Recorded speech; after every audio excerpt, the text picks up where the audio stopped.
What is Bhimbetka? The name comes from Bhima और भीम के बारे में हम सभी जानते हैं, the mighty warrior of Mahabharat. और Betka means the sitting place. It means the place where Bhima sat. But long before any epic was written, long before any god was named, real humans lived here, sheltered here, loved here, created here. In 1957, a man was traveling through the forest of Madhya Pradesh. उनका नाम था विष्णु श्रीधर वकांकर.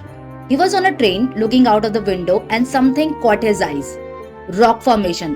अजीब था ना कि इतने बड़े dense forest के अंदर एक पुराना सा दिखने वाला कोई आकार. He got off the train, walked into the jungle, climbed the rocks, and what he found changed the Indian history forever. वो कोई ordinary rock नहीं थी. These were shelters, natural cave formation created over millions of years, and on their walls was painting. Hundreds of them, thousands of them.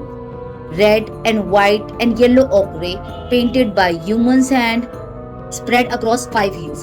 शायद इसी वजह से उन्हें पांडवों का राज कहा गया होगा क्योंकि वहाँ पे 5 hills अवेलेबल हैं.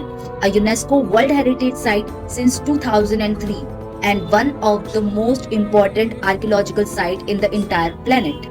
Now let's talk about what's on the walls, because this is where prehistoric India stopped being abstract and become breathtakingly human. Some of these paintings were painted over by later generation in the same cave on the same wall. This was not just a shelter. This was a sacred place used continuously for thousands of years. So what does Bhimbetka actually tell us about the first Indians? 3 बातें. First, they were not primitive.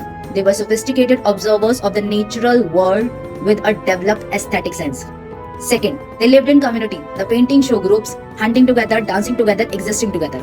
And the third, they had spiritual life. The ritual scenes, the repeated use of same sacred place tell us these people thought about something beyond survival. They wondered, they questioned, they sought meanings. Because Bhimbetka is not just a cave. It is India's oldest living memory. A 30,000-year-old conversation between those first human and us. They left these paintings knowing nothing about the future, not knowing that one day someone stand here, look at their art and feel connected to them across 30,000 years of time. But here we are. Now, in part 3, we ask the question that changed everything. Who exact were these people?